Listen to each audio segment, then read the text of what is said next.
हाय नमस्कार मित्रों, मैं आपका दोस्त संजय कुमार आप सभी का संजय कैम ट्यूटोरियल्स में स्वागत करता हूं। आपको क्या करना है, इस चैनल को थोड़ा सा सब्सक्राइब कर लेना है ये इस चैनल को। और इसमें हम लोग आज पढ़ने वाले हैं वन शॉट वीडियो पढ़ने वाले हैं पूरे चैप्टर्स को। One shot video P block के एलिमेंट्स के लिए क्लास 12th के लिए, ठीक है। चैप्टर है, इसमें हम लोग को जैक बोर्ड के रिड्यूस सिलेबस के अनुसार जो टॉपिक्स को पढ़ना है वो सारे टॉपिक्स को हमने डिस्कस किया है और समझाया गया है अच्छे ढंग से, तो उसको थोड़ा सा ध्यान देना है। देखिए यहाँ पे डायरेक्टली लिख दिया गया कि स्पेशल फॉर किसके लिए है, तो स्पेशल है जैक 12th के फर्स्ट टर्म जो एग्जाम है, कब नवंबर दिसंबर में जो है 2021 में अभी होने वाला है जो है, उस एग्जाम के लिए on the basis of JAC reduce syllabus को ध्यान में रखते हुए। तो उसमें पी ब्लॉक वाले चैप्टर में देखिए कौन कौन से टॉपिक को उन्होंने पढ़ने के लिए बोला और किस किस टॉपिक को उन्होंने क्या किया, रिड्यूस किया, वो हल्का सा देख लेते हैं। तो देखिए ग्रुप 15 के एलिमेंट्स को सिर्फ पढ़ने के लिए बोला है। अब ग्रुप 15 के एलिमेंट्स में देख लीजिए क्या क्या पढ़ना है कि कॉन्फ़िगरेशन पढ़ना है, अक्रेंस पढ़ना है, trends in physical and chemical properties के बारे में पढ़ना है। जो जनरल ट्रेंड्स होता है फिजिकल और केमिकल प्रॉपर्टीज का, उसके बारे में भी आपको पढ़ना है। फिर क्या करना है कि properties preparation, properties, uses of ammonia, ammonia का प्रिपरेशन, प्रॉपर्टीज और यूजेज। उसके साथ साथ क्या पढ़ना है कि नाइट्रिक एसिड HNO3 का भी आपको पढ़ना है, HNO3 और NH3 का प्रिपरेशन, प्रॉपर्टीज, यूजेज, ये सारी चीज़ें पढ़ना है। फिर दिया है ऑक्साइड्स ऑफ नाइट्रोजन, नाइट्रोजन के ऑक्साइड्स जो पढ़ना है, तो उसमें आपको सिर्फ क्या पढ़ना है कि उसका सिर्फ स्ट्रक्चर पढ़ना है। ऑक्साइड्स ऑफ नाइट्रोजन जितने भी हैं उसके सिर्फ क्या किए गए हैं कि स्ट्रक्चर को पढ़ना है। फिर आपके ऑक्सो एसिड्स जो हैं, जैसे फास्फोरस के ऑक्सो एसिड्स, उसका भी स्ट्रक्चर सिर्फ पढ़ना है। जिन बच्चों को इस चैप्टर का नोट्स चाहिए according to the reduce syllabus of JAC board, तो उनको क्या करना है कि इसी नेम से टेलीग्राम चैनल है, वहाँ पे जाके ज्वाइन करना है। वहाँ पे आपको सारे लेक्चर के या सारी टॉपिक्स के आपको क्या मिल जाएंगे, नोट्स मिल जाएंगे। रिड्यूस सिलेबस लिखा हुआ भी आपका क्या मिल जाएगा, नोट्स भी मिल जाएगा। वहाँ से आप डाउनलोड कर सकते हैं और अच्छे से प्रिपरेशन कर सकते हैं। देखिए डिलीट क्या क्या किया गया ग्रुप 15 में, preparation, properties and structure, uses of dinitrogen, methods of preparation of dinitrogen, allotropic और फास्फोरस। एलोट्रॉपिक फॉर्म भी डिलीट कर दिया है फास्फोरस का, और preparation, properties, structure, uses of PCl3 और PCl5, ये सारी चीज़ों को डिलीट कर दिया गया, ठीक है। अब देखिए नोट कुछ बातें यहाँ पे देखिए, ध्यान देना है हल्का सा ग्रुप 15 में। तो ग्रुप 15 में देखिए क्या क्या करना है कि सबसे पहले हम लोग ये देखिए इस प्रकार का ये जो टॉपिक है आपको क्या करना है कि पढ़ना है। ये टॉपिक आपके लिए क्या है, इंपॉर्टेंट टॉपिक्स है। हल्का सा देख लीजिए कि सिंपल सा कि इसमें क्या करना है कि ग्रुप 15 में the general valence shell electronic configuration जो होता है ग्रुप 15, कैसे आइडेंटिफाई करेंगे कि ये ग्रुप 15 का एलिमेंट्स है। तो कैसे करेंगे कि जैसे हम लोग को पता है कि ग्रुप 15 के लिए क्या होना चाहिए कि बारीक कक्ष में टोटल कितने इलेक्ट्रॉन्स होने चाहिए, 5। तो 5 में से देखिए NS में कितना इलेक्ट्रॉन होना चाहिए, 2, और NP में कितना होना चाहिए, 3। तो यहाँ N होना चाहिए। तो NS2 में, NS में 2 और NP में 3 होना चाहिए। टोटल कितने इलेक्ट्रॉन होते हैं बाहर में, 5। तो ये आपका क्या हो जाता है, 15 ग्रुप के एलिमेंट्स हो जाते हैं। देखिए वैलेंस इलेक्ट्रॉन इसका क्या हो जाता है, 5 हो जाता है। अगर वैलेंसी की बात करें तो वैलेंसी किसे कहते हैं, जो लेन देन करने की कैपेसिटी। तो लेगा तो वो कितना लेगा, 3 लेगा, और देगा तो कितना देगा, 5। तो वैलेंस इलेक्ट्रॉन क्या हो जाएगा, 5 हो जाता है। अगर इसकी सिंबल की बात करें तो सिंबल क्या हो जाता है, जैसे कौन कौन से एलिमेंट ग्रुप 15 में हो जाते हैं, तो देखिए नाइट्रोजन हो जाएगा, फास्फोरस, आर्सेनिक, एंटीमनी, बिस्मथ, ये 5 एलिमेंट्स आपके हो जाते हैं। अगर इसकी हम लोग बात कर लें क्या कि इलेक्ट्रॉनिक कॉन्फ़िगरेशन क्या होगा, तो इलेक्ट्रॉनिक कॉन्फ़िगरेशन जैसे इसका एटॉमिक नंबर 7, तो 1s2 जैसे लिखते हैं ना कि 1s2 2s2 2p3, ऐसे हो गया 1s2 2 है। तो 1s के जगह पे क्या लिख सकते हैं हम लोग, सिंपल सा लिख सकते हैं ना कि हीलियम हो जाता है 1s के जगह पे हीलियम। तो क्या करेंगे कि यहाँ पे नियर में जो नोबेल गैसेस है उसका कॉन्फ़िगरेशन को फॉलो करते हुए कॉन्फ़िगरेशन लिखेंगे, ताकि हम लोग का जो इलेक्ट्रॉनिक कॉन्फ़िगरेशन है वो हल्का सा शॉर्ट हो जाए। तो देखिए 2 था, 2 4 इलेक्ट्रॉन और 3 7 टोटल हो गया। 10 था, 2 12 और 3 15, ऐसे करके 18 और 2 18 10 28, 2 30 और 3 33। इस प्रकार से इसका इलेक्ट्रॉनिक कॉन्फ़िगरेशन होता है। ये सिंपल सी जनरल ट्रेंड की बात है, इसको हल्का हल्का सा रिमाइंड करना है। तो देखिए यहाँ पे फिर से दे दिया गया इलेक्ट्रॉनिक कॉन्फ़िगरेशन, आपसे पूछ दिया जाए कि ऑब्जेक्टिव है तो ऑब्जेक्टिव में ये सब चीज़ें पूछने का रहता है कि ऑब्जेक्टिव में ही पूछेगा कि जैसे ग्रुप 15 का जनरल इलेक्ट्रॉनिक कॉन्फ़िगरेशन क्या हो जाएगा, तो डायरेक्टली क्या लिखना है कि NS में कितना इलेक्ट्रॉन 2 और NP में 3 इलेक्ट्रॉन अगर है तो वो क्या हो जाएगा, आपका ग्रुप 15 का एलिमेंट हो जाएगा, अदरवाइज नहीं होगा। बातें क्लियर हो रही है क्या? चलिए गुड। अब देखते हैं एटॉमिक रेडियस की बारी, आपकी तैयारी हमारी जिम्मेवारी, एटॉमिक रेडियस की बारी। ठीक है, एटॉमिक रेडियस, रेडियस क्या होता है तो हम लोग सिंपल से जानते हैं कि ऊपर से नीचे जब आता है तो रेडियस क्या होता है, इंक्रीज करता है। क्या होता है? इंक्रीज करता है। लेफ्ट से राइट जाते हैं तो रेडियस क्या होता है, डिक्रीज करता है। तो यहाँ पे भी जनरल ट्रेंड में देखते हैं कि the atomic radius increases on moving down in group 15। Group 15 में अगर ऊपर से नीचे मूव करे तो इसका एटॉमिक रेडियस क्या होगा, डिक्रीज करेगा। तो देखिए सबसे पहला जो है नाइट्रोजन 0.74, फास्फोरस 1.10, आर्सेनिक 1.21 और क्या होगा एंटीमनी 1.41 और बिस्मथ 1.58 मतलब 48। तो इतना इसका क्या होता है कि ऊपर से नीचे जैसे आ रहे थे ये क्या कर रहा है हम लोग का, इंक्रीज कर रहा है ना। तो ये चीज़ें आपकी हो जाती। नेक्स्ट वन यहाँ पे डिस्कस करते हैं कि जैसे जनरल ट्रेंड की बातें हम लोग डिस्कस करें तो क्या होगा कि आपका जो मेटेलिक और नॉन मेटेलिक प्रॉपर्टीज है वो क्या है, मेटेलिक और नॉन मेटेलिक कैरेक्टर। तो मेटेलिक कैरेक्टर क्या होता है सॉरी मेटेलिक कैरेक्टर क्या होता है कि ऊपर से नीचे अगर आते तो क्या होता है कि इंक्रीज करता है। जैसे पूरे एलिमेंट्स को ले लिए, जैसे क्या ले लिए, nitrogen, phosphorus, arsenic, antimony, bismuth. तो ये सारे एलिमेंट्स अगर ले लेते तो देखते हैं कि सभी क्या होता है कि धीरे धीरे ये क्या हो गया, दूगो ऊपर वाला क्या होता है नॉन मेटल्स होता है, बीच वाला क्या होता है मेटलोइड और नीचे वाला क्या होता है मेटल्स। मतलब मेटेलिक की ओर हम लोग बढ़ते जा रहे हैं। सबसे पहले नॉन मेटल था, फिर मेटल में आगे, मेटेलॉइड्स में आगे मतलब बीच में आगे, फिर उसके बाद कहाँ पे पहुंच गए हम लोग मेटल्स की ओर बढ़ गए। तो ये आपका हो जाता है मेटेलिक कैरेक्टर। नेक्स्ट वन बातें जो है वो क्या है कि आयनोजेशन एनर्जी। आयनोजेशन एनर्जी में क्या करना है कि जैसे यहाँ पे देखिए आयनोजेशन एनर्जी भी कहते हैं या इसको क्या कहते हैं इंथैल्पी। तो ये सारी बातों में आपको हमेशा याद रखना है कि ऊपर से नीचे जब आते हैं तो आयनोजेशन एनर्जी क्या होता है, डिक्रीज करता है। जैसे ऊपर से नीचे आएंगे तो आयनोजेशन एनर्जी डिक्रीज करेगा। क्यों डिक्रीज करता है कि जैसे जैसे इसका रेडियस इंक्रीज करेगा एटॉमिक रेडियस, आयनोजेशन एनर्जी क्या होता है, डिक्रीज करता है। लेकिन यहाँ पे एक पॉइंट वाली बात है कि आयनोजेशन एनर्जी जो होता है ग्रुप 15 का, तो 15 का क्या होता है कि अधिक होता है। Ionization energy of group 15 is greater than neighbouring group 14 और 16। मतलब 15 वाला जो है उसका अधिक होता है। कैसे? 14 वाले से या 16 वाले की तुलना में 15 वाले का क्या होता है, अधिक होता है। तो देखिए यहाँ पे हम लोग देखते हैं कि क्या इसका रीजन क्या होता है। तो देखिए सिंपल सा रीजन यहाँ पे क्या हो जाएगा कि ग्रुप 14 एलिमेंट है, ग्रुप 15 एलिमेंट, ग्रुप 16 एलिमेंट। जैसे कार्बन, नाइट्रोजन, ऑक्सीजन है। इसका अगर बारीक कक्ष में इलेक्ट्रॉन करें तो 1s2 2s2 2s2 और 2p3 है। इसका 2s2 2p3 है, मतलब यहाँ पे 2 था, यहाँ पे 3 हो गया, यहाँ पे 4 हो गया। तो आपको पता है कि पी वाला जो सबशेल है, पी वाली सबशेल में कितना बॉक्स होता है, 3 बॉक्स होता है। ठीक है, तो आप इलेक्ट्रॉन अगर यहाँ पे डाल रहे हैं तो देखिए इलेक्ट्रॉन्स को हमने डालने का प्रयास किया, कितना है 3 इलेक्ट्रॉन, 1 इलेक्ट्रॉन, 2 इलेक्ट्रॉन, 3 इलेक्ट्रॉन, क्योंकि एक एक पहले भरना होता है। तो जैसे हमने एक एक इलेक्ट्रॉन्स को भरा तो एक एक इलेक्ट्रॉन्स भरने के बाद तीनों बॉक्स में एक एक इलेक्ट्रॉन हो गया। लेकिन यहाँ पे क्या होता है कि अगर हम लोग कार्बन की बात करें तो कार्बन के लिए क्या होगा कि ये 3 बॉक्स में 2 में एक एक होगा और एक में तो कुछ नहीं मिलेगा। जैसे देखिए एक 2 में एक एक हुआ है, एक में कुछ नहीं मिला। लेकिन यहाँ पे क्या हो जा रहा है कि आपका नाइट्रोजन में तीनों में हो जा रहा है। यही लेते चले जाते हैं ऑक्सीजन में, तो ऑक्सीजन में देख लीजिए यहाँ पे क्या हो जाएगा कि आपका ऐसे कुछ हो जाएगा कि देखिए 1 2 3 और एक में क्या हो जाएगा 2 हो जाएगा, क्योंकि इसके पास बाहर में कितना है 4 इलेक्ट्रॉन्स है। तो क्या होता है कि जब 3 बॉक्स है, तीनों में अपना अपना इलेक्ट्रॉन जितना है तीनों में बराबर है, तो उसका स्टेबिलिटी क्या होता है, अधिक होता है। जैसे इसका देखो ये बॉक्स में कुछ देवे नहीं किया, तो इसका स्टेबिलिटी तो बेचारे का तो है नहीं।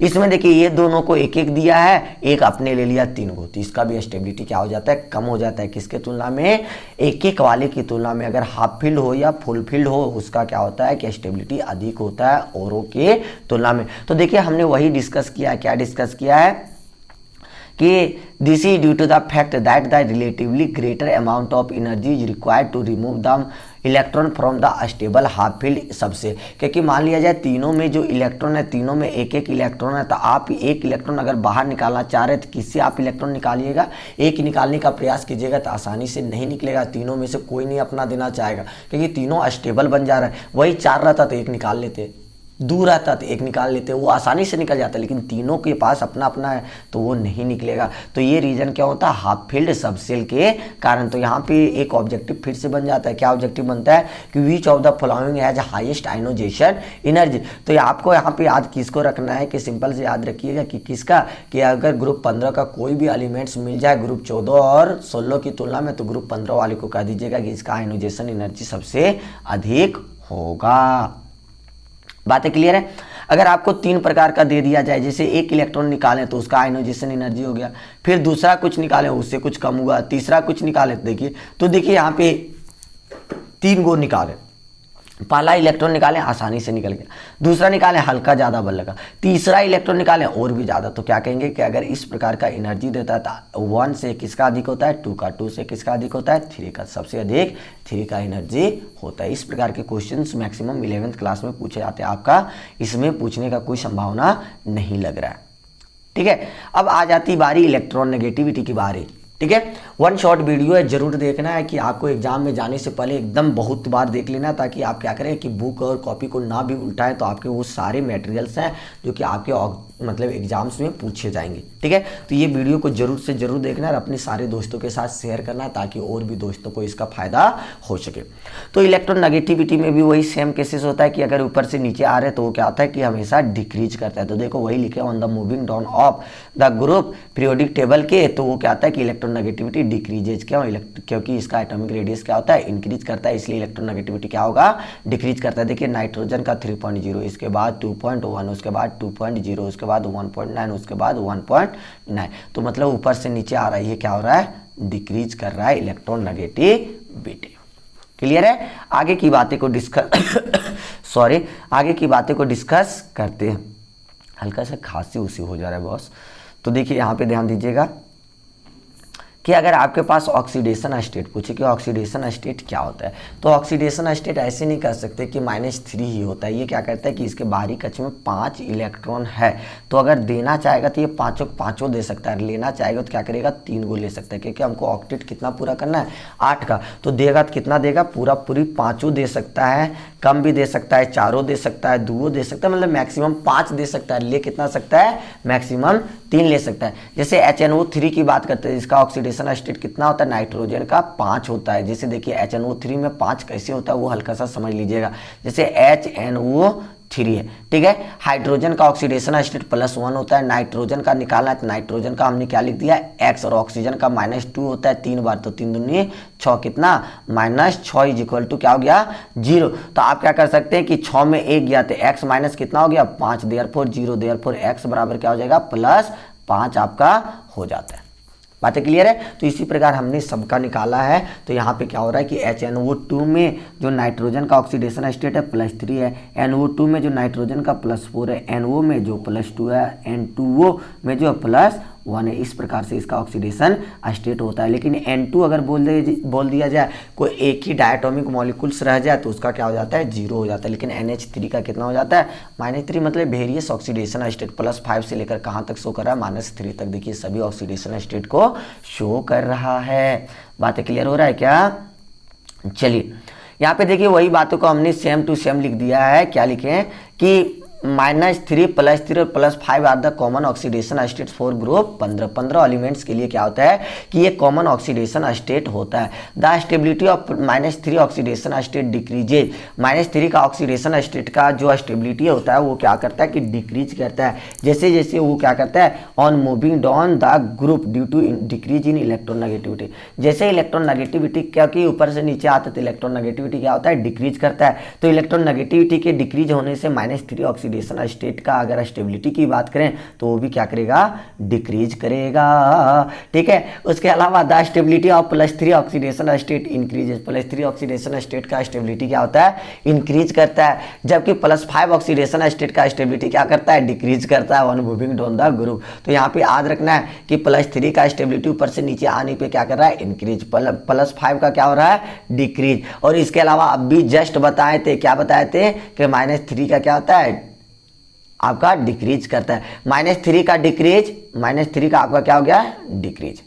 ठीक है, +3 का क्या हो गया, इंक्रीज, और +5 का फिर से क्या हो गया, डिक्रीज। -3 +5 इसका डिक्रीज, +3 का सिर्फ क्या होगा, इंक्रीज। तो कभी कभी पूछा जा सकता है। ठीक है, थोड़ा सा ये टॉपिक को आपको एनोमलस प्रॉपर्टीज को कहीं पे सिलेबस में नहीं लिखा है, लेकिन ये टॉपिक इंपॉर्टेंट होता है, इसलिए थोड़ा सा ध्यान दे दीजिएगा।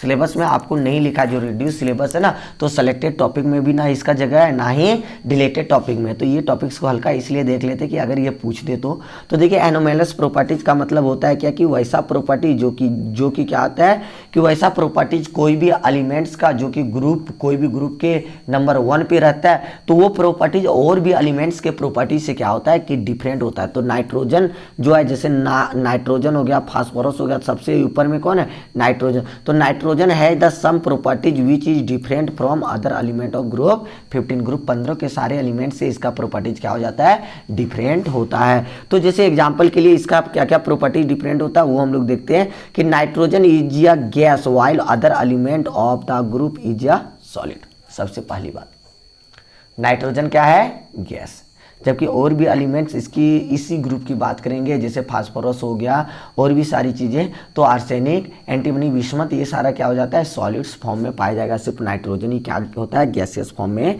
पाया जाता है। पहला तो ये बातें याद हो गया। दूसरा बातें क्या कहते हैं कि जो मैक्सिमम कोवैलेंसी होता है नाइट्रोजन का, वो कितना होता है, 4 मैक्सिमम, 4 अधिक से अधिक इसका कोवैलेंसी मतलब कोवैलेंट बॉन्ड बनाने की क्षमता रखता है विथ अदर एलिमेंट, किसी के साथ, और of the group can be extended up to 6।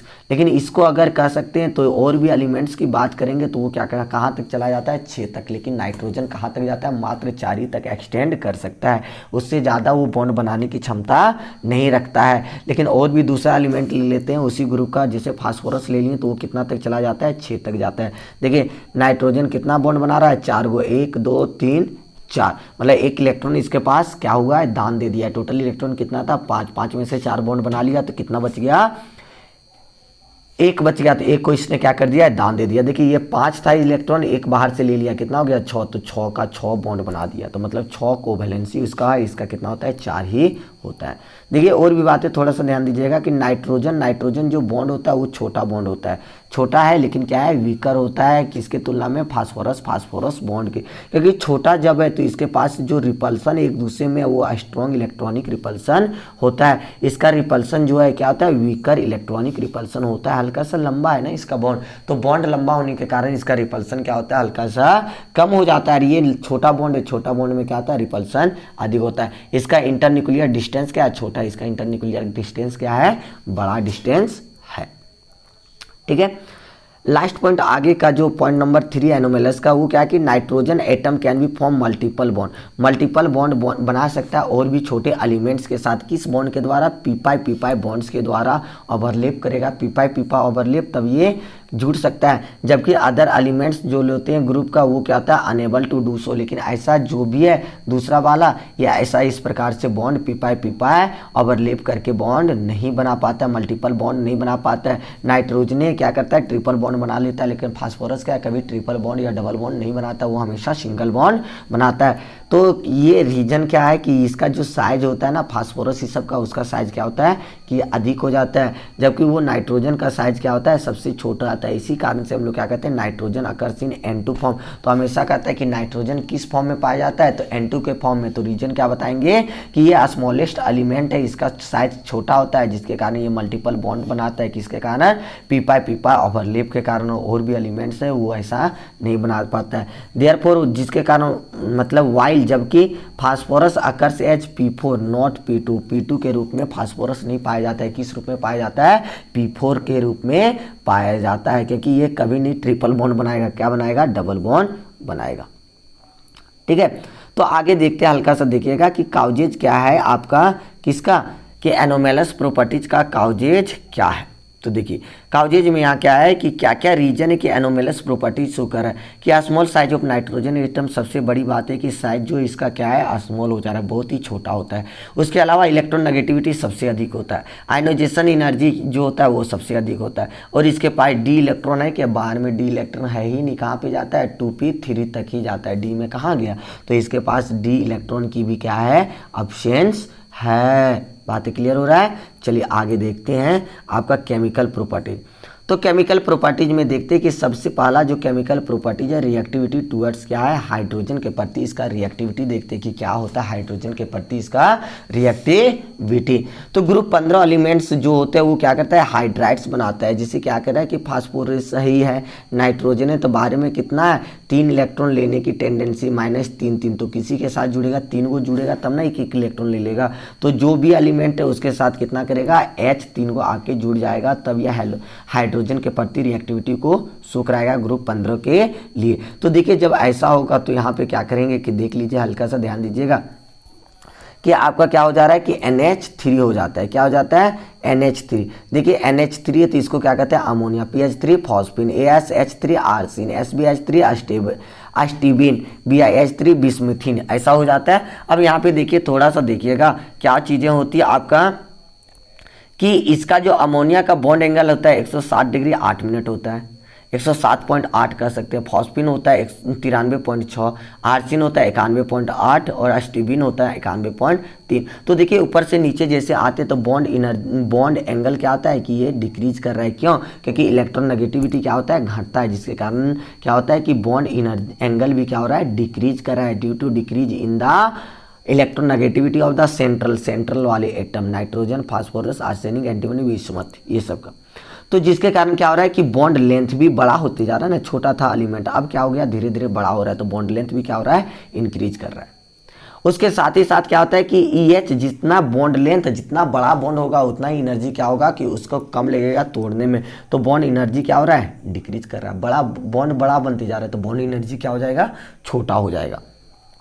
Stability क्या हो जाए, छोटा, इजी से आराम से हम लोग क्या कर सकते हैं, तोड़ सकते हैं। तो जिसके कारण ये सारी चीज़ों के कारण हम लोग क्या कर सकते हैं कि बेस स्ट्रेंथ जो होता है वो क्या करता है, डिक्रीज करता है, क्यों, due to increase in the size of atom containing lone pair, कि जो सेंट्रल एटम है, मेन एटम है, वो क्या होता है कि उसका जैसे जैसे साइज बढ़ता जाता है तो बेस स्ट्रेंथ भी इसका क्या होते जाता है, घटते जाता है।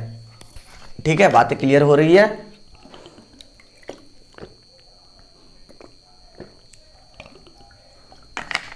थोड़ा सा पानी पी लेते हैं। ठीक है, आगे देखते हैं थोड़ा सा और। देखिए आराम से एकदम पढ़ना है, हम भी आराम से आपको सिखा रहे हैं, धीरे धीरे आपको भी आराम से सीखते जाना, कोई मतलब हो हल्ला कुछ नहीं, आराम से ध्यान देना है और इसको आराम से एक बार ये चीज़ों को पढ़ते जाना है। तो देखिए नेक्स्ट वन, आप सोने से पहले भी आप एक बार पढ़ सकते थे। ये इसी प्रकार से आपका टोटल क्या है, हर एक चैप्टर का एक शॉर्ट वीडियो आएगा, 1 शॉर्ट वीडियो, 8 चैप्टर है, 8 चैप्टर का आपका आया जाएगा। तो आप क्या कीजिए कि मान लीजिए कि डेली एक वीडियो देखने का प्रयास करेंगे, सप्ताह में एक वीडियो डेली, मान लिया जाए 7 दिन 8 दिन में पूरा चैप्टर केमिस्ट्री खत्म, फिर 8 दिन, फिर 8 दिन, इस प्रकार से। उसके साथ ही साथ जो लाइव सेशन चल रहा है उसमें आपको प्रैक्टिस तो करवाएंगे ही हर एक चैप्टर का क्वेश्चन के साथ। तो ये चीज़ें आपको बहुत ही फायदेमंद पहुंचाने वाली, इसलिए इस चैनल को क्या करना है, थोड़ा सा शेयर करना है, सब्सक्राइब करना है। अब रिएक्टिविटी देखते कहाँ है, हेलोजन के प्रति रिएक्टिविटी को देखते हैं। तो group 15 elements form 2 types of halides. ये कितने प्रकार के हैलाइड्स का फॉर्मेशन करता है, 2 प्रकार के हैलाइड्स का फॉर्मेशन करता है, जिसमें इस प्रकार का साइन है ना, हल्का सा ध्यान दीजिएगा, ये ब्लू कलर का साइन है, वो सारे टॉपिक्स क्या है, सिलेक्टेड टॉपिक है, जो सिलेबस में आपको एकदम क्या किया है, सेलेक्ट करके दिया ना, वो सारे टॉपिक्स है। तो यहाँ पे क्या कर रहा है कि रिएक्टिविटी टुवर्ड्स हैलोजन, तो ये 2 प्रकार के हैलाइड्स को बनाता है, एक EX3 बनाता है, एक EX5। ठीक है, अब एक जो X3 बनाता है उसको क्या कहते हैं, ट्राइहैलाइड्स कहते हैं, 5 वाली को क्या कहते हैं, पेंटाहैलाइड्स कहते हैं। ट्राई हैलाइड्स जो होता है उसका स्ट्रक्चर देखो, 3 गो बॉन्ड बना दे रहा है, 1 2 3, तो टोटल इलेक्ट्रॉन 5 था, तो 2 गो क्या बच गया, लोन पेयर के रूप में बच गया। ये पांचों दे रहा है, तो ये क्या हो गया, पांचों बॉन्ड पेयर के रूप में भाग ले लिया। जब ऐसा होता है 3 के रूप में 3 ही बॉन्ड बनाता, तो ये क्या हो गया, आपका स्ट्रक्चर बोल सकते हैं पिरामिडल हो गया, ट्राइगोनल पिरामिडल। लेकिन ये ट्राइगोनल बाय पिरामिडल हो जाता है, क्योंकि एक ऊपर में भी है, एक नीचे की भी रूप में बाय पिरामिड के रूप में है, तो ये ट्राइगोनल बाय पिरामिडल हो जाता है। अगर हाइब्रिडाइजेशन की बात करें तो देखिए 1 बॉन्ड 2 बॉन्ड 3 बॉन्ड और 1 लोन पेयर, टोटल कितना हो गया, 4 हो गया। टोटल कितना हो गया, 4, 4 को बांटेंगे कहाँ जाएगा, sp3 होगा। अगर इसमें बात करें सिग्मा बॉन्ड कितना, 1 2 3 4 5, 5 को कहाँ पर बांटेंगे, sp3, और आगे जाएगा क्या, डी में चला जाएगा, तो 5 गो हो गया। तो इस प्रकार से भी हम लोग कर सकते हैं हाइब्रिडाइजेशन, ठीक है। यहाँ पे और भी बातें हैं कि nitrogen does not form pentahalide, nitrogen कभी 5 बॉन्ड नहीं बनाता है, क्यों, क्योंकि इसके पास अवेबिलिटी है, डी ऑर्बिटल की कमी है, इसके पास डी ऑर्बिटल में इलेक्ट्रॉन्स है ही नहीं, पी ऑर्बिटल में इलेक्ट्रॉन्स हैं। उसके अलावा पेंटाहेलाइड्स यार मोर कोवेलेंट देन ट्राइहेलाइड्स, जैसे पेंटाहेलाइड्स है, तो पेंटाहेलाइड्स का मतलब क्या हो जाएगा कि 5 बॉन्ड वो बना रहा है, तो 5 बॉन्ड वाला क्या होगा कि मोर कोवेलेंट होता है, किसके तुलना में, 3 वाले के तुलना में। तो ये कौन बड़ा बात कर रहा है, वही तो बात कर रहा है जो हम लोग शुरू से पढ़ते आ रहे हैं, जानते आ रहे हैं, ठीक है। अब इंपॉर्टेंट टॉपिक आपका आता है अमोनिया। अमोनिया वाला टॉपिक को इंपॉर्टेंट एकदम लगाना, अमोनिया टॉपिक क्या है आपका, इंपॉर्टेंट टॉपिक है। तो देखिए अमोनिया किसे कहते हैं, एकदम इंपॉर्टेंट टॉपिक है। अमोनिया इज ए कंपाउंड और nitrogen hydrogen with the formula NH3, ये तो सभी कोई जानता है। NH3 को मिलकर क्या करते हैं हम लोग, अमोनिया को बना देते हैं, ठीक है एकदम। इसका मेथड्स ऑफ प्रिपरेशन होता है वो भी बहुत ज़्यादा इंपॉर्टेंट है, हल्का सा ध्यान दीजिएगा।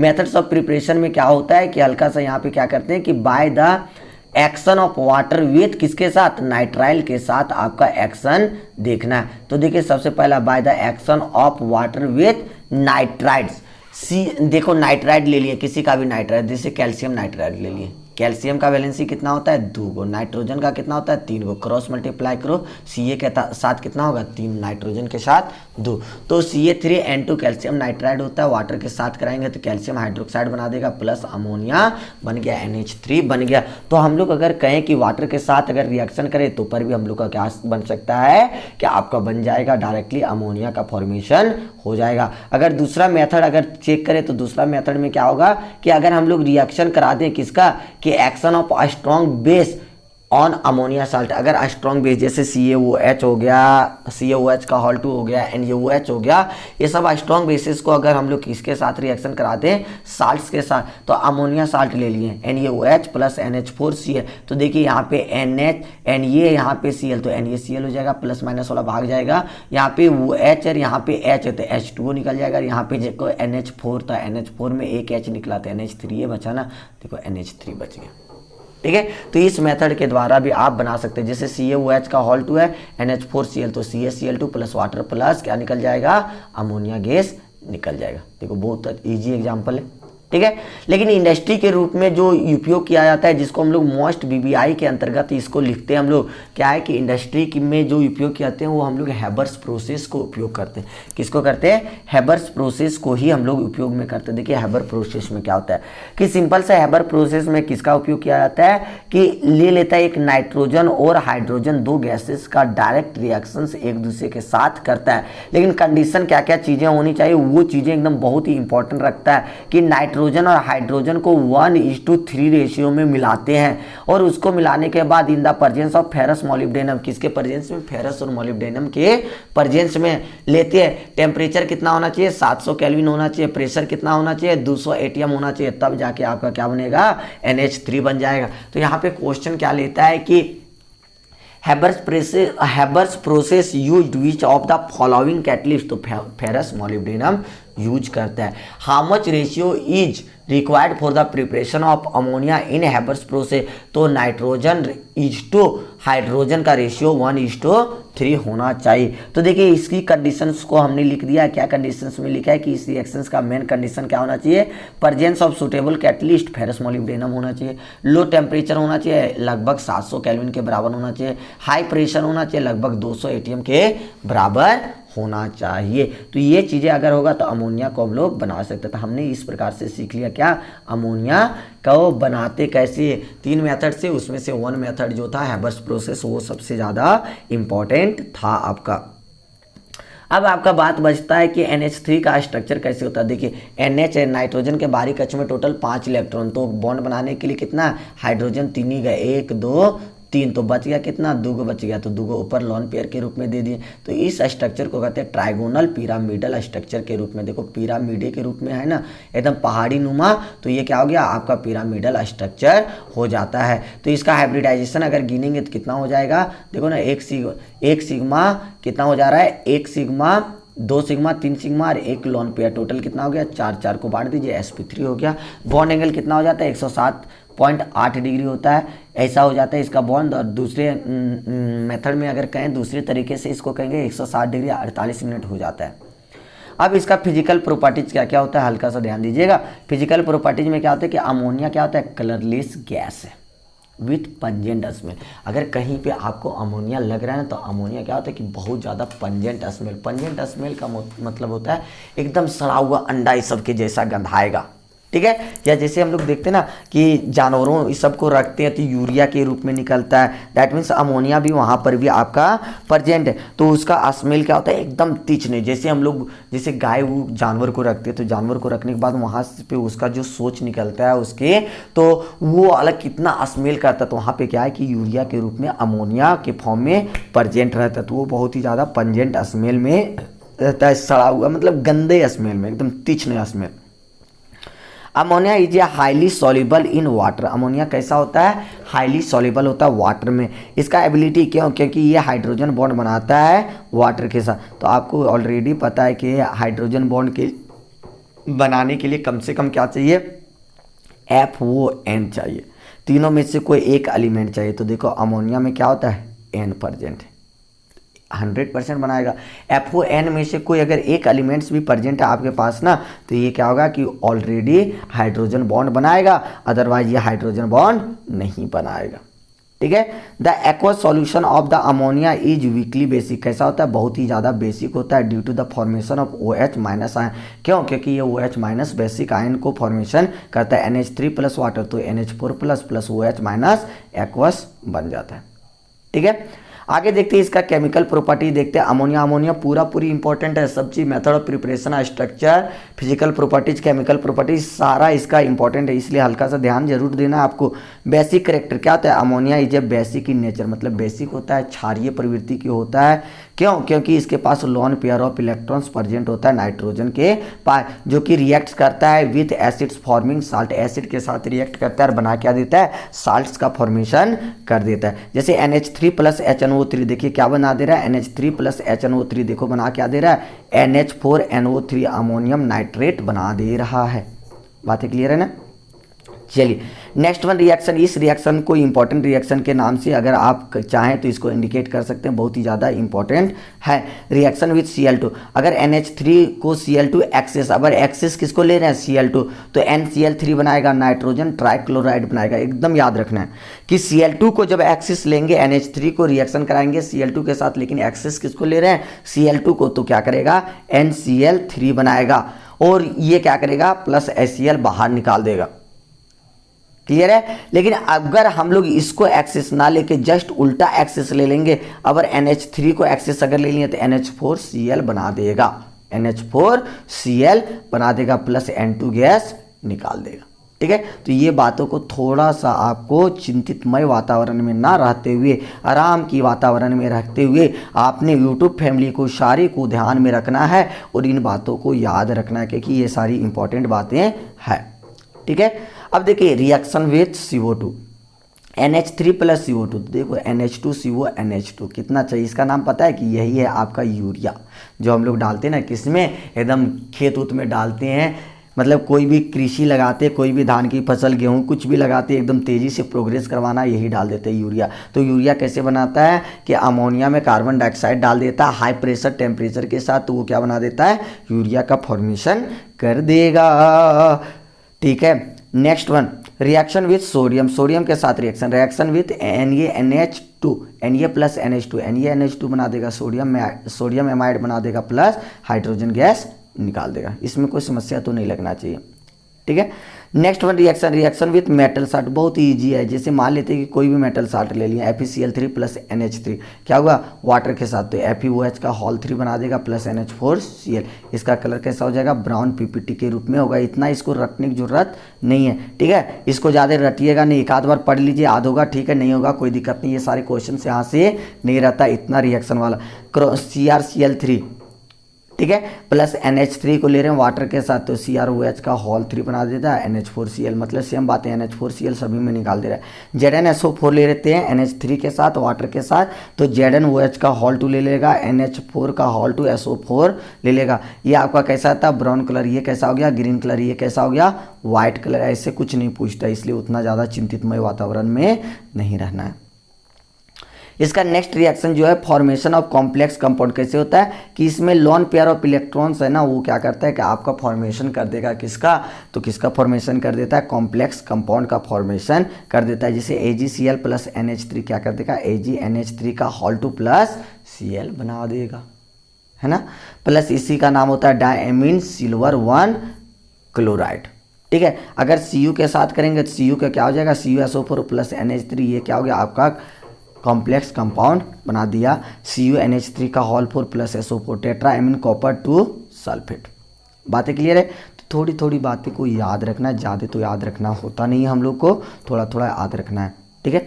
उसका उपयोग कहाँ कहाँ पे करते हैं, इसका उपयोग करते हैं manufacture of nitric acid HNO3 को बनाने में हम लोग इसका उपयोग करेंगे। इसका उपयोग और कहाँ पे करेंगे, प्रिपरेशन ऑफ नाइट्रोजीनियस फर्टिलाइजर्स, जितना भी फर्टिलाइजर्स है, यूरिया हो गया, अमोनियम सल्फेट हो गया, अमोनियम नाइट्रेट हो गया, ये सारे फर्टिलाइजर्स में इसका उपयोग करते हैं हम लोग, इसका अमोनिया का।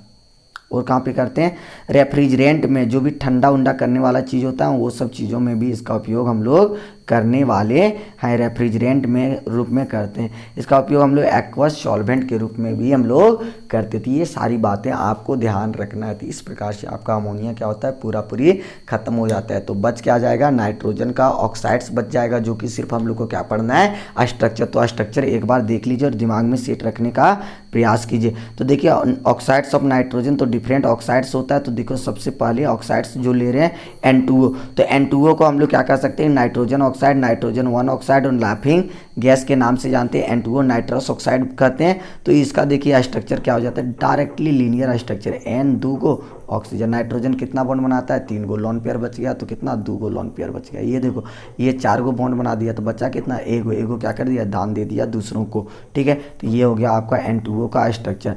आगे स्ट्रक्चर जो है वो किसका है, NO का। तो NO का डायरेक्टली एक नाइट्रोजन है, एक क्या है ऑक्सीजन है, NO डायरेक्टली। तो नाइट्रिक ऑक्साइड इसको किस नाम से जानते हैं, नाइट्रिक ऑक्साइड के नाम से जानते हैं। तो ये नाइट्रिक ऑक्साइड हो गया, एक नाइट्रोजन एक ऑक्सीजन, जो बच गया उसको हम लोग लोन पेयर के रूप में दर्शा देंगे। उसके अलावा कुछ यहाँ पे हम लोग करने की संभावना नहीं है। बातें क्लियर है ना। चलिए आगे देखते, थोड़ा सा और आगे देखेंगे। NO को हमने देख लिया, अब NO के बाद किसकी बारी होती है, तो आगे देखते हैं। NO के बाद NO2 आ जाएगा, तो NO2 का क्या हो जाएगा, देख लीजिए। स्ट्रक्चर को ही ज़्यादा ध्यान देना, क्योंकि ये स्ट्रक्चर पूछेगा कि NO2 का स्ट्रक्चर क्या हो जाएगा। तो NO2 का स्ट्रक्चर अगर आपको आ रहा है तो आप आराम से बता सकते हैं। तो देखिए यहाँ पे क्या है कि आपका देखो NO2 है, इसको कहते हैं नाइट्रोजन 2 ऑक्साइड है डाइऑक्साइड, तो नहीं तो ऑक्सीडेशन 2 दूनी कितना होता है 4, तो नाइट्रोजन 4 ऑक्साइड हो गया। तो इसका अगर स्ट्रक्चर की बात करें तो देखो नाइट्रोजन कितना है, एक दे दिए, ऑक्सीजन कितना है 2 गो, एक और एक 2 गो दे दिए, और यहाँ पे ठीक है। अगर आप डायरेक्टली बनाना चाहें तो ऐसे करके बना सकते हैं, 2 गो दे दिए, 2 गो, लेकिन बच कितना गया, एक, तो एक क्या करेगा, प्लस हो जाएगा। तो ये क्या करता है, प्लस और माइनस, इसको ऊपर माइनस, ये प्लस दे रहा है तो कौन लेगा, ये। तो इस प्रकार से इसका स्ट्रक्चर ड्रॉ कर सकते हैं, दोनों स्ट्रक्चर हो जाएगा। फिर N2O4 रहते हैं, N2O4 को हम लोग कहते हैं नाइट्रोजन टेट्रा ऑक्साइड कहते हैं, या नाइट्रोजन 4 ऑक्साइड कहेंगे। इसका देखो स्ट्रक्चर कैसा हो जाएगा, तो N 2 गो N ले लिए, ऑक्सीजन कितना है 4 गो, 2 गो दोनों में दे दिए। देखिए इसका डबल बॉन्ड कंप्लीट कर रहा है, इसका एक बॉन्ड, तो इसके ऊपर माइनस चार्ज, इसका ऊपर प्लस चार्ज, क्योंकि ये देखो 2 और 1 3 और 1 4 बॉन्ड बना रहा है। सेम इस केस में भी बना रहा है, तो बातें यहाँ पे सेम चीज़ें हो जा रही। नेक्स्ट हो जाता है N2O3। N2O3 में देख लीजिए क्या है, इसका नाम डाइनाइट्रोजन ट्राइऑक्साइड है। तो N2O3 नाइट्रोजन कितना आपके पास, 2 गो, 1 और 1 2, नाइट्रोजन 3 बॉन्ड बना रहा है, तो उसके बाद भी लोन पेयर बचता है। तो देखो 1 2 और 1 3, तो लोन पेयर बच रहा है। देखिए हमने लोन पेयर के रूप में इसको लिख दिया। ये नाइट्रोजन देखिए एक बॉन्ड, 2 बॉन्ड और एक 3 बॉन्ड बना रहा है, और एक इधर 4 बॉन्ड, तो बच गया कितना, एक, तो एक को दान दे दिया। ठीक है, तो लेने वाला ये बच्चा ऑक्सीजन तैयार है। ठीक है, तो ये चीजें हो जाता है। N2O5 देखते हैं आगे, तो N2O5 का क्या हो जाएगा, डाइनाइट्रोजन पेंटाऑक्साइड होता है। इसका स्ट्रक्चर देखिए कुछ इस प्रकार से आपका स्ट्रक्चर दिखेगा। 2 को नाइट्रोजन, ऑक्सीजन कितना, टोटल ऑक्सीजन कितना, 5 को, तो दोनों तरफ 2 दे दिए और उसके बाद बीचा में 1 दे दिए, सारे वैलेंसी को फुलफिल कर दिए। बस यही क्या हो गया, N2O5 का स्ट्रक्चर हो गया। अब आ जाते हैं हम लोग किसके साथ, नाइट्रिक एसिड के साथ आ जाते हैं। नाइट्रिक एसिड के साथ क्या क्या इसका प्रिपरेशन कैसे करेंगे, इसका रिएक्शन क्या होगा, बस यही देखना, उसके बाद चीज़ें कुछ नहीं बचेगी। तो इसका क्या हो जाएगा कि प्रिपरेशन देखेंगे तो क्या होगा कि लैब मेथड में nitric acid is prepared by lab, किसके द्वारा, NaNO3 और KNO3 या कॉन्क H2SO4 के साथ अगर इसको रिएक्शन करा दें, NaNO3 या KNO3 किसी एक को, तो NaNO3 किसको साथ, H2SO4 के साथ, तो ये डबल डिस्प्लेसमेंट रिएक्शन करेगा, H2NO3 वाले साथ करेगा NaHSO4, sodium bisulphate, sodium hydrogen sulphate plus HNO3 को निकाल दिया, H और NO3 निकाल दिया, यहाँ पे KSHO3 प्लस HNO3 को निकाल दिया, तो यहाँ पे HNO3 हम लोग का बन जा रहा है। ठीक है, यहाँ पे मोस्ट इंपॉर्टेंट जो है वो क्या है, ऑस्टवाल्ड प्रोसेस, इसमें इसको एकदम मोस्ट BBI लगाना है। ठीक है, तो इसका उपयोग क्या करता है कि मैन्युफैक्चर करने के लिए, नाइट्रिक एसिड के मैन्युफैक्चर में एकदम मोस्ट इंपॉर्टेंट ये चीज़ें होती है। कितने स्टेप में फॉलो करेगा, 3 स्टेप में। सबसे पहला स्टेप क्या करेगा, ऑक्सीडेशन ऑफ अमोनिया से नाइट्रिक ऑक्साइड में बदलेगा। अमोनिया से कहाँ पर बनाएगा, नाइट्रिक ऑक्साइड, जैसे अमोनिया NH3 उसको ऑक्सीजन दे दिया, उसको में कैटलिस्ट क्या दे दिया, प्लेटिनम और रोडियम, 500 केल्विन में 9 बार प्रेशर में, तो नाइट्रोजन ऑक्साइड बन गया, NO बन गया। तो इसको नाइट्रिक ऑक्साइड बना दिया, सबसे पहले नाइट्रिक ऑक्साइड में कन्वर्ट किया। उसके बाद क्या किया, नाइट्रिक ऑक्साइड से नाइट्रोजन डाइऑक्साइड में कन्वर्ट करेगा। देखिए क्या किया कि oxide of nitric oxide to NO2, oxidation करा के हम लोग नाइट्रिक ऑक्साइड से नाइट्रोजन डाइऑक्साइड में कन्वर्ट कर रहे हैं। तो NO से ऑक्सीजन दे दिए, तो क्या बन गया, NO2 बन गया। तो ये तो डायरेक्टली था। NO2 जब बन गया, इसको वाटर में डिजोल्व कर रहे हैं। Dissolution of NO2 into water, water में जैसे डालें तो क्या बन गया, HNO3 बन गया। तो हमको तो यही तो चाहिए, जो सबसे फर्स्ट डालने थे NO, उसको हम लोग क्या कर दिए, बाहर कर दिए। तो इस प्रकार से आपका रिएक्शंस हो जाता है। और मेथड्स ऑफ प्रिपरेशन, इसको थोड़ा सा याद रखिएगा, क्योंकि यही क्वेश्चन आपसे पूछा जा सकता है। बातें क्लियर है कि किस मेथड के द्वारा नाइट्रिक एसिड को बनाते हैं, तो ऑस्टवाल्ड प्रोसेस के द्वारा। किस मेथड्स के द्वारा आपको क्या करता है कि अमोनिया बनाते हैं, तो हैबस प्रोसेस के द्वारा। तो ये सारी चीज़ों को थोड़ा सा याद रखिएगा, एकदम बिंदास होके।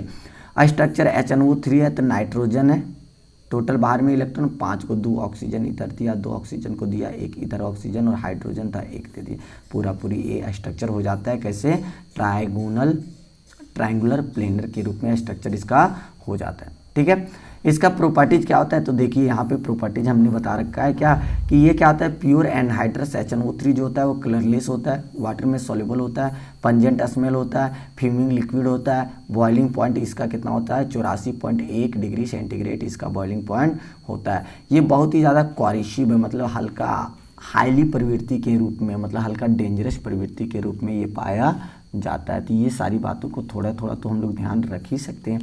क्लियर है। केमिकल प्रॉपर्टीज में कह रहा है कि इसका केमिकल प्रॉपर्टीज क्या क्या हो सकता है। तो सबसे पहला प्रॉपर्टी जो है एसिडिक स्ट्रक्चर है। HNO3 क्या आता है, मोनोबेसिक एसिड। मतलब क्या करेंगे, HNO3 का अगर स्ट्रक्चर हम लोग देखें तो स्ट्रक्चर जैसे देखिए यहाँ पे क्या होता है कि आपने ये स्ट्रक्चर बना रखा है, तो वो H देखिए कितना है, एक ही जगह पे, जितना वो H होता है ना उतना बेसिक होता है। तो ये क्या है, मोनोबेसिक एसिड आपका है। तो HNO3 को हमने क्या कहा कि मोनोबेसिक एसिड्स होता है। It reacts with metal oxide, ये मेटल ऑक्साइड्स के साथ रिएक्ट करता है, हाइड्रोक्साइड्स के साथ करता है, कार्बोनेट के साथ करता है और बाइकार्बोनेट के साथ करता है, लेकिन बनाता है क्या, साल्ट ही बनता है, उसके अलावा कुछ नहीं बनता है। तो देखिए हमने सारा रिएक्शन को चेक कर रखा है। CaO को हमने कराया ऑक्साइड को HNO3 के साथ, CaNO3 साल्ट बन गया प्लस वाटर निकल गया। NaOH को HNO3, NaNO3 साल्ट बन गया प्लस वाटर निकल गया। Na2CO3 HNO3 NaNO3 plus H2O plus CO2 बाहर निकल गया, साल्ट बन गया। NaHCO3 तो इसको HNO3 NaNO3 plus water plus CO2 बन के बाहर निकल गया। तो इस प्रकार से हम लोग का सारा क्या हो रहा है, साल्ट्स का फॉर्मेशन कर दे रहा है। रिएक्शन नंबर टू किसके साथ करना है, मेटल्स के साथ। तो डाइल्यूट HNO3 को अगर मेटल्स के साथ रिएक्शन कराएंगे तो ये हाइड्रोजन गैस जरूर रिलीज करेगा, ठीक है। तो ये साल्ट बना के क्या करेगा, हाइड्रोजन गैस निकलेगा। देखिए हाइड्रोजन गैस को निकाल रहा है प्लस साल्ट को बना दे रहा है, तो बहुत ही ईजी बातें होता है। अगर कॉपर के साथ रिएक्शन कराएंगे तो यहाँ पे देखिए ध्यान दीजिएगा, कॉपर कैसा है कि HNO3 अगर डाइल्यूट लीजिएगा तो उसका तो साल्ट बनाएगा, Cu है तो CuNO3 का होल 2 करेगा प्लस NO बनाएगा, ठीक है।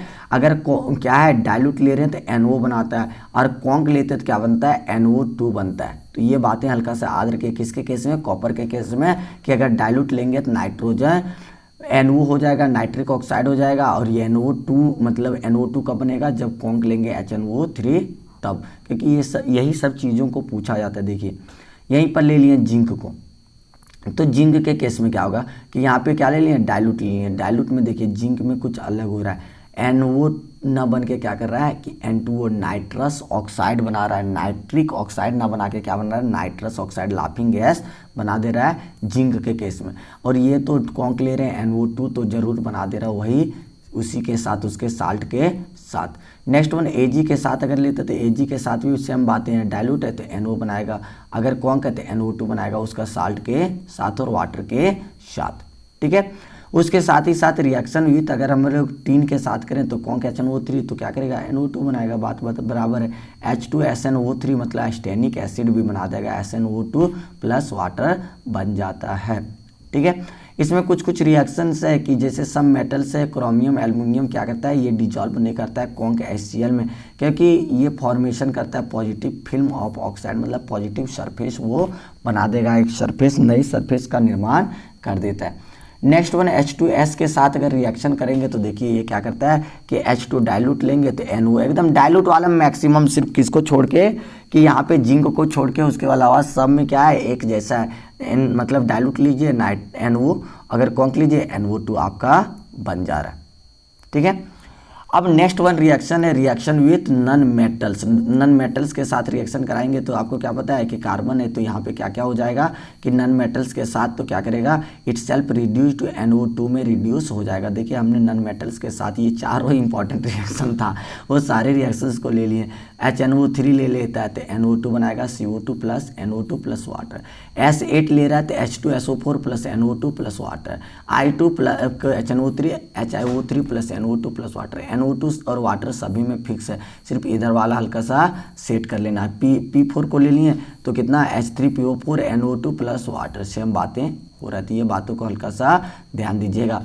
यूजेज ऑफ क्या है HNO3, यूजेज ऑफ HNO3 इसका उपयोग कहाँ पर करते हैं, मैन्युफैक्चर ऑफ नाइट्रोजीनियस फर्टिलाइजर मतलब उर्वरक बनाने में करते हैं, ठीक है। कोई भी उर्वरक, अमोनियम नाइट्रेट है, कैल्शियम अमोनियम नाइट्रेट है, कुछ भी, इसका उपयोग हम लोग रॉकेट के फ्यूल ऑक्सीडाइजर मतलब उसको फ्यूल की टेंडेंसी को इंक्रीज करने में, ऑक्सीडाइज कराने में इसका ऑक्सीडाइजर के रूप में हम लोग उपयोग करते हैं। इसका और उपयोग क्या हो जाता है कि इसका उपयोग हम लोग करते हैं नाइट्रेशन, कोई भी एरोमेटिक कंपाउंड है उसके नाइट्रेशन में इसका उपयोग करते हैं। इसके साथ ही साथ इसका उपयोग करते हैं हम लोग एक्सप्लोसिव विस्फोटक पदार्थ को बनाने, जैसे TNT ट्राइनाइट्रोटोल्यूमेन और TNB ट्राइनाइट्रोबेंजीन, ये विस्फोटक सामग्री होता है, विस्फोट करने बम बनाने में इसका उपयोग करता है। तो इसको भी बनाने में हम लोग नाइट्रोजन का उपयोग हम लोग करते हैं। देखिए स्ट्रक्चर हमने बता रखा है कि 3 जगह पे ट्राइनाइट्रोटोल्यूमेन CH3 आ गया, ट्राइनाइट्रोबेंजीन ये हो गया, ठीक है। ये विस्फोटक सामग्री बनाने का काम करता है। अब देखो ऑक्सो एसिड्स है, ऑक्सो एसिड्स किसका पढ़ना, ऑक्सो एसिड्स का मतलब होता है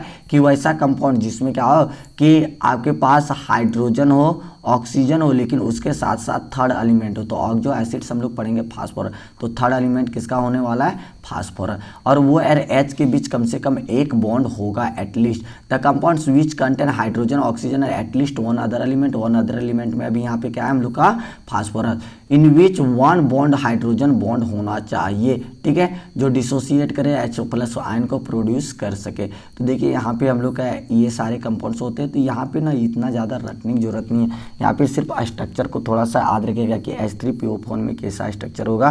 तो देखिए आपका इस प्रकार से फास्फोरस है, ऑक्सीजन 2 गो, 1 ऑक्सीजन 2 ऑक्सीजन, हाइड्रोजन 3 गो, 1 हाइड्रोजन 2 हाइड्रोजन 3 हाइड्रोजन, तो टोटल 5 बॉन्ड है, पाँचों को मैनेज करके आप बनाइए, ऑक्सीडेशन नंबर +1 हो जाएगा, बेसिसिटी इसका कितना है OH हो जाएगा। तो सिर्फ स्ट्रक्चर को याद रख लीजिए, बात बराबर हो जाएगा। H3PO3 इतना नाम आप नहीं रख सकते हैं, तो कम से कम क्या कीजिए कि इसका स्ट्रक्चर P है, P ऑक्सीजन कितना 1 2 3, हाइड्रोजन 3, तो 1 दे दिए, 2 दे दिए, 3, उसके बाद बॉन्ड को फुलफिल कीजिए, 5 बॉन्ड बना दीजिए, बस बात बन गया, +3 हो जाता है, इसका बेसिसिटी 2 हो जाता है। बातें क्लियर है? चलिए H3PO4 की बात कर रहा है, H3PO4 तो P को बीच में ले लेते हैं, ऑक्सीजन 4 गो है, चारों तरफ ले लिए, लेकिन हाइड्रोजन हम लोग के पास 3 है, तीनों ले लिए, 5 ऑक्सीडेशन स्टेट, और इसका क्या हो जाएगा, बेसिसिटी 3 हो जाएगा। इसके अलावा H4P2O5 देखिए ऐसे हो जा रहा है, P2 हो गया, ऑक्सीजन टोटल 5 गो, तो 2 गो इधर 2 गो इधर, बीच में 1 गो, अब बॉन्ड को फुलफिल कर दीजिए, बात बन गया, हो गया ना। तो ये चीज़ें आपको ध्यान रखना है। H4P2O6 देखो, H4P कितना है 2 गो, ऑक्सीजन O6 3 4 5 6, बस हाइड्रोजन डाल दीजिए जितना है, वो आपका कंपाउंड बन गया। एक और लास्ट इलेक्ट्रॉन है, इसको देख लीजिए, ये यहाँ तक पूछा जाने वालों में से फास्फोरस 2 गो, ऑक्सीजन 7 गो दे दिए, 1 2 3 4 5 6 7 गो दे दिए, है ना। और हाइड्रोजन 4 गो, 2 इधर दे दिए, 2 इधर, देखो 5 बॉन्ड बना दे रहा है, बात खत्म हो गया। ठीक है, इस प्रकार से ये टॉपिक से आपका क्या होता है, इतने तक पूछने वाला है। अब फॉस्फिन जो है ना, वो आपको ना सेलेक्टेड टॉपिक में रखा है ना डिलेटेड टॉपिक में, इसलिए हम लोग हल्का क्या करते हैं, रिमाइंड कर लेते हैं। ठीक है, अगर आपको पढ़ना है तो पढ़ सकते हैं, नहीं पढ़ना है तो इसको छोड़ भी सकते हैं, यहाँ पे कोई दिक्कत नहीं, क्योंकि उसने सेलेक्टेड टॉपिक में भी नहीं रखा, लेकिन इंपॉर्टेंट टॉपिक था इसलिए हमने यहाँ पे सिलेक्ट कर लिया। तो phosphine is a gas prepared by lab, इसको लैब में बना सकते हैं कैसे, कि व्हाइट फास्फोरस को अगर NaOH के साथ रिएक्शन करते हैं इनर्ट एटमॉस्फेयर में क्या क्या होना चाहिए, नाइट्रोजन हो सकता है या कॉइल गैस हो सकता है, तब ये क्या करेगा, PH3 बन जाएगा। देखो P4 + NaOH + वाटर, तो PH3 बन गया, ये सोडियम का हाइपोफॉस्फाइट बन के बाहर निकल गया। दूसरा मेथड क्या करते हैं कि इसको अगर हम लोग क्या करेंगे कि मेटल का फॉस्फाइड ले लेंगे और मेटल को फॉस्फाइड को किसके साथ, वाटर और डाइल्यूट HCl के साथ रिएक्शन करेंगे, क्या बन जाएगा, फॉस्फेट Ca3P2 + वाटर, CaOH का होल टू PH3 हमको चाहिए, बन गया Ca3P2 HCl, PH3 बन गया, CaCl2 बाहर निकाल दिया। हमको जो ज़रूरत है उसी से ज़्यादा मतलब है, उसके अलावा और ज़्यादा चीज़ों की कोई ज़रूरत नहीं है। देखिए क्या है कि फॉस्फोनियम को हीट कर दीजिए, किसके साथ, बेस के साथ, PH3 बन गया, PH4I के OH के साथ कर दिए, पोटेशियम आयोडाइड + PH3 वाटर बाहर निकल गया। बात क्लियर है। PH3 का स्ट्रक्चर कैसा होगा, सेम टू सेम NH3 के जैसा, 3 गो बॉन्ड बना देगा, 2 गो लोन पेयर के रूप में क्या हो जाएगा, इसका स्ट्रक्चर ट्राइगोनल पिरामिडल हो जाएगा, हाइब्रिडाइजेशन sp3 हो जाएगा। ठीक है, आज हमने एकदम प्यार से बातें की है, तो बताइएगा कि कैसा रिस्पॉन्स रहा। ठीक है, ऐसे नहीं कि आपका क्या कर रहे हैं कि एकदम जोर जोर से बोल के आज नहीं पढ़ा रहे, एकदम आराम से सॉफ्टली पढ़ा रहे। PH3 में ये क्या होता है कि इसका कलरलेस गैस होता है, स्मेल होगा एकदम सड़ा हुआ मछली के जैसा, डेडली पॉइजन होता है, ये स्लाइटली सॉल्युबल हो जाता है वाटर में, और ये क्या करता है, PH3 can not be form hydrogen bond, क्योंकि हाइड्रोजन बॉन्ड बनाने के लिए क्या होना चाहिए, FON होना चाहिए, फास्फोर क्या होना चाहिए, फ्लोरीन होना चाहिए, ऑक्सीजन होना चाहिए, नाइट्रोजन होना चाहिए, तीनों में से नहीं है तो आपको क्या करेगा, हाइड्रोजन बॉन्ड का फॉर्मेशन नहीं करेगा। ठीक है, तो देखिए आपको क्या कह रहा है कि व्हेन प्योर फॉस्फिन गैस को एक्सपोज करते हैं एयर में, ये क्या करता है, बर्न करता है और क्या करता है, व्हाइट फ्यूल को बना देता है। देखो PH3 + O2 H3PO4, जिसको हम लोग व्हाइट फ्यूल के नाम से जानते हैं। इसका बेसिक करेक्टर, बेस को एसिड के साथ PH4Cl बना दिया, फॉस्फोनियम आयन, मतलब क्या कर रहा है, इंडिकेट कर रहा है कि PH3 जो है वो क्या है, आपका बेस के रूप में है। नेक्स्ट वन रिएक्शन की, रिएक्शन विथ Cl2 के साथ जैसे करेंगे PCl5 बना देगा, प्लस HCl को बाहर निकाल देगा। कितना easy reaction. Reaction with metal के साथ CuSO4 + PH4, तो क्या करेगा, Cu3P2 + H2SO4 ब्लैक PPT के रूप में बना देगा। उसके अलावा लास्ट वन जो है इसका क्या है कि इसका उपयोग और कहाँ पे करते हैं कि उपयोग में देख लीजिए, इसका उपयोग स्मॉग स्क्रीन में बनाने के, जैसे फिल्म सब शूटिंग होता है ना, तो वहाँ धुआं करना होता है ना, तो यही इसी का उपयोग करते हैं। इसका उपयोग हम लोग कहाँ पे करते हैं, टेक्निकली यूज करते हैं हॉल्म्स सिग्नल, जैसे एक प्रकार का सिग्नल होता है। ठीक है, ये हॉल्म्स सिग्नल क्या होता है कि आपका Ca3P2 कैल्शियम फॉस्फाइड होता है प्लस कैल्शियम कार्बाइड का एक मिक्सअप होता है। ये दोनों को मिक्सअप करके एक चीज़ मतलब एक बॉक्स में डाला जाता है, और वो बॉक्स को जैसे हम वाटर के संपर्क में फेंकते हैं ना, तो वो एक लाइट जैसा प्रोड्यूस करता था। इसको सिग्नल के रूप में उपयोग किया जाता था, जिसी को हम लोग क्या कहते हैं, हॉल्म्स हॉल्म्स सिग्नल के रूप में जानते हैं। तो देखिए आगे क्या है कि थैंक्स फॉर वाचिंग। आपको क्या करना है कि अगर आपको सपोर्ट करना चाहते हो तो आप क्या कीजिए, इस यूट्यूब चैनल को प्लीज़ सब्सक्राइब करें और ये नोट्स को अपने सारे दोस्तों के साथ शेयर करें ताकि आपको उनको भी रिड्यूस सिलेबस के अनुसार नोट्स मिल पाए और इसका फ़ायदा हो सके। नोट्स कहाँ मिलेगा, इसी नेम का टेलीग्राम चैनल है, वहाँ पे आपको इसका नोट्स भी मिल जाएगा, फोटो कॉपी एकदम प्योर। ठीक है, थैंक्स फॉर वाचिंग। फिर मिलते हैं नई वीडियो के साथ, नई शॉर्ट वीडियो के साथ। अगर ये अच्छा लगे तो नेक्स्ट वन शॉर्ट वीडियो फिर से लाएंगे, अगर नहीं लगे तो नहीं लाएंगे। ठीक है, लेकिन आपको डेली लाइव कितने बजे जुड़ जाना है, 8 बजे, जहाँ पे आपको 15 क्वेश्चन ऑब्जेक्टिव बताया जाता है शाम के 8 बजे। ठीक है।